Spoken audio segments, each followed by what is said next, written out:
Hi viewers, இன்னைக்கு நம்ம பெங்களூர் வந்திருக்கோம். பெங்களூர்ல டொம்லூர் அப்படின்ற இடத்துக்கு வந்திருக்கோம். நீங்க இப்ப பாத்துட்டு இருக்க இந்த ஆஸ்பெக்ட் ஷீட்ல லீக்கேஜ் நிறையவே இருக்கு. அவங்க ஏற்கனவே வந்து பாத்தீங்கன்னா எல்லா ஜாயிண்ட்லயுமே தார் ஷீட் லே பண்ணிருக்காங்க அண்ட் வாட்டர் ப்ரூஃபிங் பண்ணிருக்காங்க. லோக்கல் மேசன் வச்சு ஆன்சிங் ஏரியால நம்ம ரீஃபில்லிங் பண்ணிருக்காங்க, அதாவது சிமெண்ட் மாட்டர் போட்டு ஃபில் பண்ணிருக்காங்க. பட் அப்பயுமே வந்து வாட்டர் லீக்கேஜ் வந்து ஸ்டாப் ஆகல. ஸோ அதுக்கப்புறம் இப்போ நாம வந்து அதுக்கு என்ன சொல்யூஷன் பண்ண போறோம்னா 3mm மெம்பரேன் ஷீட் வந்து நம்ம அந்த ஆஸ்பெக்ட் ஷீட் டோட்டல் ஏரியாக்கும் லே பண்ண போறோம். இது வந்து பாலிஸ்டர் பிட்டுமன் மெம்பரேன் அப்படின்னு சொல்லுவாங்க. ஸோ இதுல வந்து நம்ம டார்ச் ஷீட் பண்ணி மேல ஆஸ்பெக்ட் ஷீட்ல லே பண்ண போறோம். இந்த டார்ச் ஷீட் நம்ம லே பண்றதோட பெனிஃபிட் என்னன்னா, இது ஈஸியா வந்து வாட்டர் வந்து அப்சர்வ் பண்ணாது. கம்பல்சரி வந்து 100% வாட்டர் ரெசிஸ்டன்ட் இந்த டார்ச் ஷீட்டுக்கு இருக்கு. இன்னொன்று வந்து ஈஸியா வந்து வெயில் அஃபெக்ட் ஆகாது. ஸோ 3mm இருக்கிறதுனால நடுவில் வந்து பாலிஸ்டர் மெட்டீரியல் போட்டிருப்பாங்க. ஸோ அதனால வந்து இது யூவி ரெசிஸ்டன்ட் ரொம்ப நாளைக்கு இருக்கும். இன்னொன்று இந்த சைட்டு பக்கத்துல பெரிய மரம் இருக்கு. இந்த டெரஸ்ல எப்பவுமே இலை தழை வந்துட்டு அந்த இடத்துல ஒரே குப்பையா இருக்கும். ஸோ அப்போ அந்த இடத்துல கிளீன் அடிக்கடிக்கு போட்டு கிளீன் பண்ணாதனால மழை தண்ணி அந்த இடத்துல நல்லா ஸ்டோர் ஆயிட்டு அதுவே உங்களுக்கு ஃபங்கஸ் எல்லாம் க்ரோ ஆயிட்டு. ஸோ அந்த மாதிரி இடத்துல நம்ம வந்து கோட்டிங் அப்ளிகேஷன் பண்ணா அந்த அளவுக்கு வந்து சக்சஸ்ஃபுல்லா இருக்காது. ஏன்னா கோட்டிங் மேல தடை பட்டுட்டே இருந்துச்சு, இல்ல வந்து அந்த இடத்துல ஏதாவது ஸ்டோரேஜ் ஆயிட்டே இருந்துச்சுன்னா கண்டிப்பா கோட்டிங் அதை அஃபெக்ட் பண்ணும். ஸோ அதனால தான் நம்ம இந்த டெரஸுக்கு நம்ம 3mm தார் ஷீட், அதாவது பிட்மன் மெம்பரின் வந்து செலக்ட் பண்ணிருக்கோம். இந்த பிட்மன் மெம்பரின் எக்ஸ்டர்னல் வெதரிங் கண்டிஷனா நல்லாவே பெர்ஃபார்மன்ஸ் பண்ணும். ஸோ அதுக்காக நம்ம இந்த டெரஸ்ல இந்த லே பண்றோம். இது லே பண்ணிட்டு இதுக்கு மேல வந்து சாலிபாண்ட் கெமிக்கல் எல்லா ஜாயிண்ட்லயும் நம்ம அப்ளிகேஷன் பண்றோம்.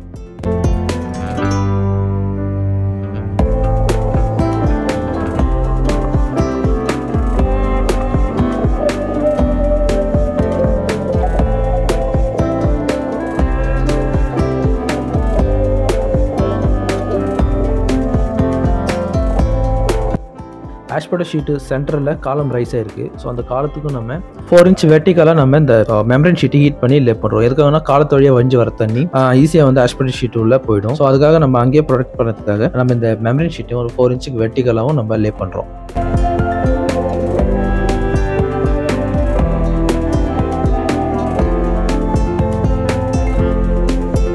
ஸோ இந்த ஆஸ்பெக்ட் ஷீட் மேலேயே வந்து வாட்டர் லைன், அதாவது பிளம்பிங் லைன் நமக்கு ரன் ஆகுது. ஸோ அந்த பிளம்பிங் லைன் வந்து டேமேஜ் ஆகாமல் நம்ம அதுக்கு கீழே வந்து அந்த மெம்பரேன் ஷீட்லேயே பண்ணுறோம்.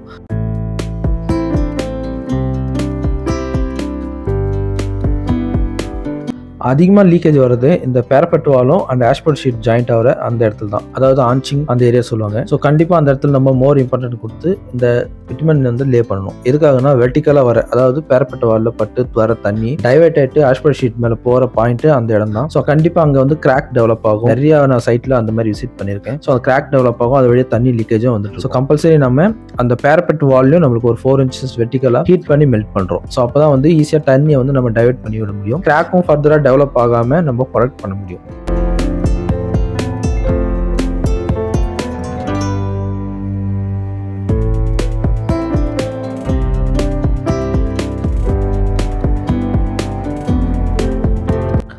பிட்மன் ஷீட் வந்து மெர்ஜ் ஆகணும். கண்டிப்பாக ஒவ்வொரு ஷீட்டும் ஒவ்வொன்றுக்கும் நல்ல ஜாயிண்ட் ஆகணும் பிடிமானமாக.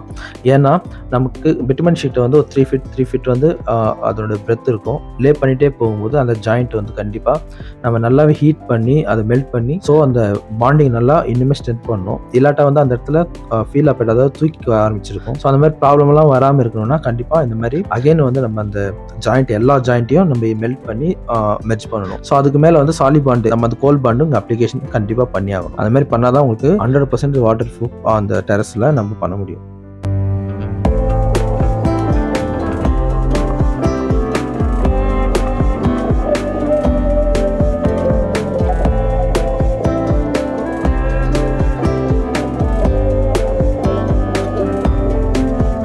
இந்த ஏபிபி மெம்பரேன் ஷீட்ல நமக்கு 4mm, 3mm, 2mm, 1.5mm, 1mm, 0.5mm இந்த ரேஞ்சில் நமக்கு அவைலபிலிட்டி இருக்கு. ஸோ எந்த சைட்டுக்கு நம்ம எத்தனை நம்ம யூஸ் பண்ணணும், அந்த சைட்டோட கண்டிஷன்ஸ், டேமேஜஸ், அந்த சைட்டை சுற்றி இருக்கிற வெதர் கண்டிஷன்ஸ், மரம் ஏதாவது இருக்கா, இல்லை அதை எப்படி யூஸ் பண்றாங்க, அந்த மாதிரி எல்லாத்தையும் சைட்டையும் விசிட் பண்ணி அதுக்கேற்ற மாதிரி நம்ம அந்த மெம்பரேனோட திக்னஸை செலக்ட் பண்ணணும். ஸோ அப்போதான் நம்ம பண்ற ஒர்க்கான ரிசல்ட் கண்டிப்பாக கிடைக்கும்.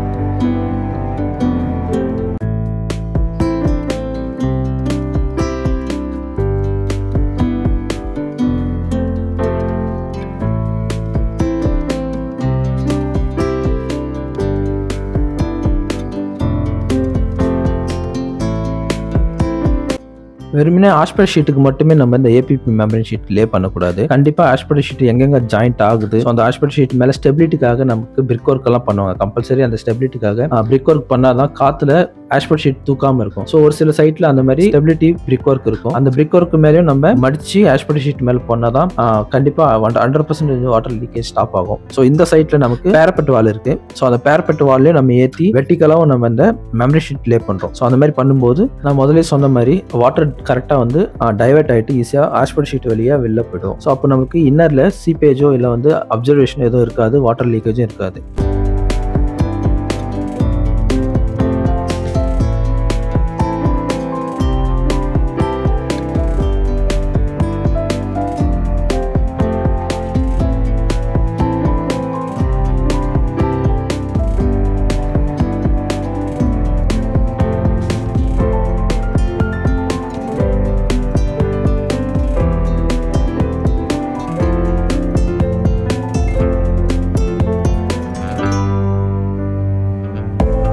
இந்த சைட்டுக்கான 3mm ஏபிபி மெம்பரேன் ஒர்க் நம்ம கம்ப்ளீட் பண்ண போறோம். Thanks mister Anis Dwarakanth sir. உங்க வீட்டுக்கான வாட்டர் ப்ரூஃபிங் பண்றதுக்கான வாய்ப்பு கொடுத்ததுக்கு ரொம்ப நன்றி. அண்ட் இந்த வீடியோ மியூஸா பார்த்த வியூவர்ஸ்க்கான உங்களுக்கும் என்னோட நன்றியை தெரிவிச்சுக்கிறேன். இது போல சர்வீஸ் உங்களுக்கு வேணும்னா ஸ்கிரீன்ல தெரிய நம்பரை கான்டாக்ட் பண்ணுங்க. அதுக்கு முன்னாடி நம்ம சேனலை சப்ஸ்கிரைப் பண்ணுங்க, ஷேர் பண்ணுங்க, லைக் பண்ணுங்க. Thank you viewers.